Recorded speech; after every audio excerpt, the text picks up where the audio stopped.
Go. Hello, Judge. My name is Holly Shop, and my partner is Vance Gorky here, and we're gonna argue that the brown tree snake is the most dangerous invasive species in the world.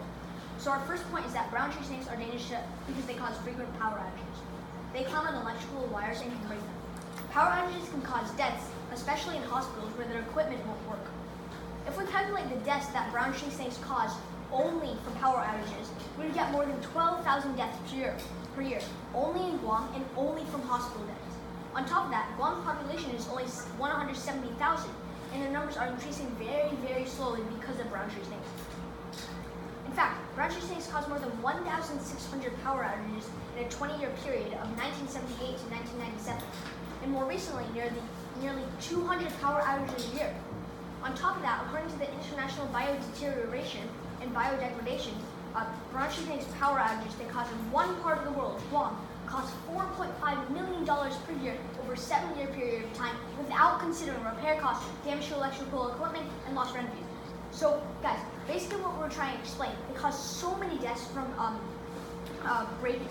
causing frequent power outages only in Guam, and they cost us so much money.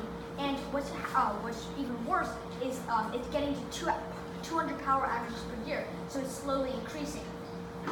Now my partner will explain our second assertion. Our second assertion is brown tree snakes are dangerous to any animal.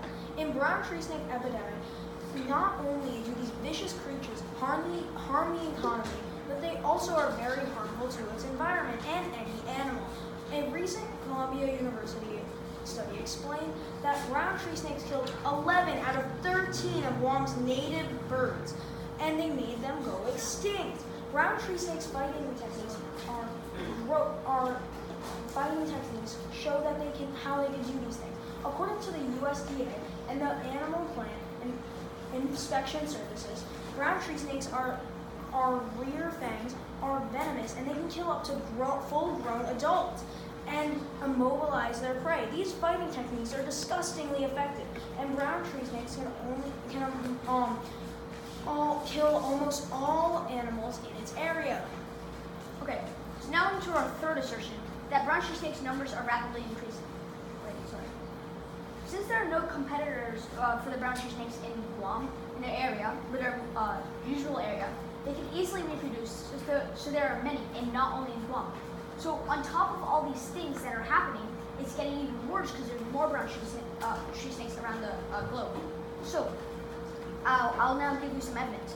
First of all, there are more than 30 brown tree snakes per acre on average. Also, there are more than 2.5 million brown tree snakes only in Guam, and that is only one part of the world that it invaded. There are way bigger numbers of them that it couldn't count, by the way.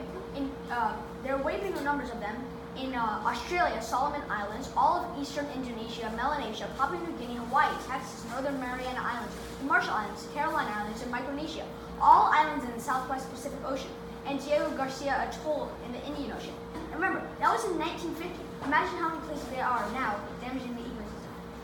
Okay, so on top of all those bad effects that my partner said about how they're so dangerous and how they can reach up to like 10 feet in length, and how they're very, very venomous and they can kill full-grown adults, and also how they break electrical wires only in Guam. Well, we gave our evidence only in Guam. They do this in other places too, and they kill tons and tons of people because of this. On top of all those bad effects, brown tree snakes' numbers are rapidly increasing, so this dire situation is getting even worse. For all those reasons, we believe that the brown tree snake is the most harmful invasive species in the world.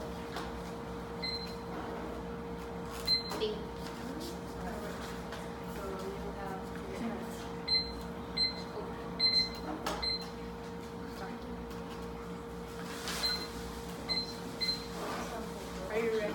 No. Okay, well, This is the context. yeah. This is just the context. Wait, so I can just like write it You down? think. Oh.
Rebecca, and I strongly support the remark that the comb jellyfish is the most dangerous of the invasive species. I will first refute my opponent's points, and then I will prove this claim by stating that the comb jellyfish harms multiple other animals in their new ecosystem. They harm their new ecosystem, and that it is a challenge to harm them and to prevent their damage. Now I will refute my opponent's points. The first point was that brown tree snakes cause frequent power outages.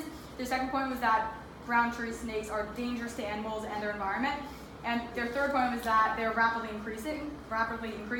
So basically you're just stating that your animal is very dangerous and they rapidly increase, but you never stated ways to control the snakes. If there aren't ways to control this animal, then I will accept that this animal is fairly dangerous. On the other hand, the comb jellyfish has no known way to control its damage, as I will later explain here. But one of the prime reasons that prove that the comb jellyfish is the most dangerous invasive species is that they harm other animals, even those 3 times the size. According to Quartz news article, comb jellies aren't harmful to humans, but they wreak havoc on the local ecosystem. In the Adriatic Sea, they don't have any predators. The rapidly reproducing comb jellies deplete supplies of plankton, as well as the eggs and larvae of fish like anchovies, with the comb jellyfish being invasive to the Adriatic Sea, as well as many other oceans, as I will elaborate on later. This proves that the comb jelly is a dangerous invasive species. Moreover, according to a World Wildlife Fund article, anchovy fisheries in the Azov Sea, already under stress from pollution and overfishing, have completely collapsed. As proven, anchovies have been intensely harmed by the comb jellyfish. Not to mention there are other animals who are being harmed by the comb jellyfish, including dolphins. According to World Wildlife Fund, dolphin numbers in the Black and Azov Seas also dropped dramatically as the fish they used to feed on disappeared. And it eats both zooplankton, the food of commercially important fish in the Black Sea, and the eggs and larvae of the same fish species. According to a Science Daily article, in the waters surrounding Woods Hole, Massachusetts, the comb jelly bumps against eel grass and collecting small crustaceans with sticky tentacles. The fact that comb jellyfish harm not only anchovy populations, but also dolphin populations, small crustaceans, and zooplankton easily proves that the comb jellyfish population is one of the most dangerous invasive species. But not only do they harm other animals, but comb jellyfish also harm their ecosystems. According to a World Wildlife Fund article, the entire ecosystem of surrounding oceans have been disrupted. The jellies have even reduced the amount of oxygen in the Black Sea. This is one example of a damaged ecosystem that was harmed by the comb jellyfish. And they also say that by the mid-1990s, they accounted for 90% of the total biomass in the Black Sea. Lastly, the species quickly spread into the Azov Sea too. The invasion contributed to the near collapse of Black Sea commercial fisheries within a few years. All this proves that not only do comb jellyfish harm other animals, but they also harm the ecosystem they invaded. And with all this damage that the jellyfish produce, it is a fierce challenge to prevent that and to harm their existence. For example, in their new ecosystem, comb jellyfish don't have any predators to harm them and decrease their population. This affects how much damage the comb jellyfish creates, especially if their large population doesn't decrease anytime soon. Anthony Moss, an associate professor of biology at Auburn University, who is studying the ability of comb jellyfish to quickly repair itself, a few minutes to a few hours depending on the injury without scarring. Jellies have exceptional regenerative skills, capable of repairing up to 50% of their bodies. And according to a Futurism article, the research carried out also revealed that comb jellyfishes have the ability to regenerate their organs in 3 or 4 days' time. No other animal so far in space has a skill. And the comb jellyfish's regenerative skill proves that it will be an intense challenge to harm them. Especially one, they harm many animals and they harm the ecosystem. So yeah.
Alright,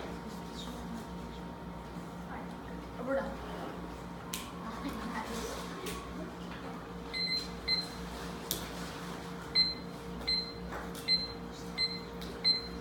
Oh, oopsies. Federal systems and Fast. 5 minutes? 3?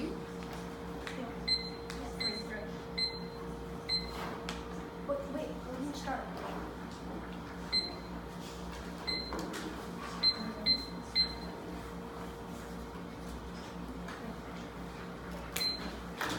Hello, Judge. My name is Vance Copley, and I will be reviewing for today. So all ecosystems are harmed. So you say that it harms all ecosystems, yet all ecosystems are harmed by every invasive species. So is that special?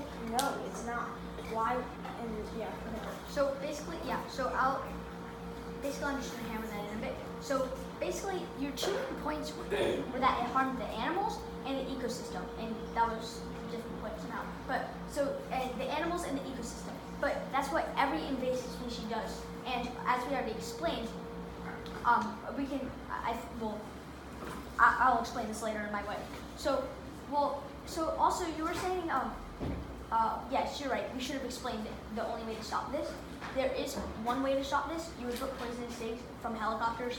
It actually proved to work, but many scientists and all the scientists bargained to stop this because it was hurting the ecosystem more than the brown tree snakes were already doing. So there's literally no way to stopping this unless you hurt it more. And even if you say, well, it's going to be good for the long run, that's not true because they said there's always going to be some brown tree snakes that are never going to eat them. And eventually they'll get used to them. I don't remember the word.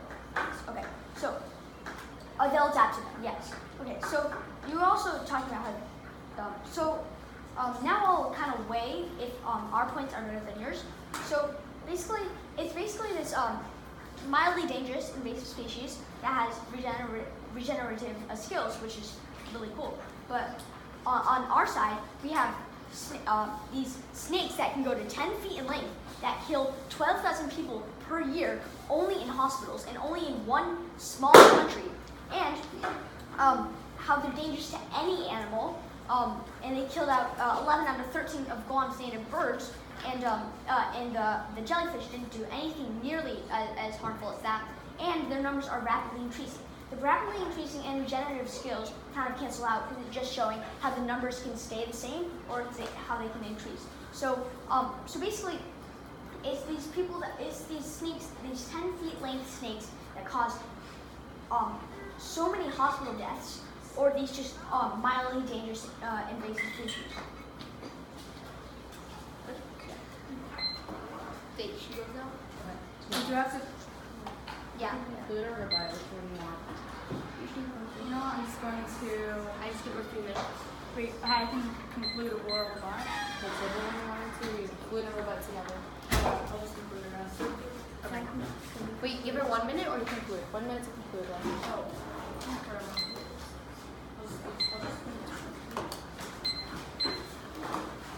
Would you have time to podcast or no? 3, 2, 1.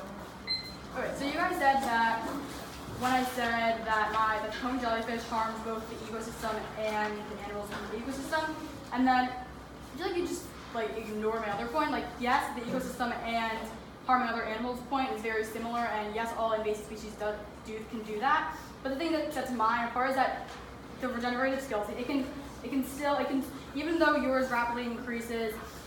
I don't think any other the population of the comb jellyfish also rapidly increases. I don't think I said that, but it was stated in the World Wildlife Fund article. I don't remember the exact quote, but one rapidly increases and can regenerate. So even though all invasive species can harm other animals and harm the ecosystem, the comb jellyfish can rapidly increase and regenerate. So yeah. You done?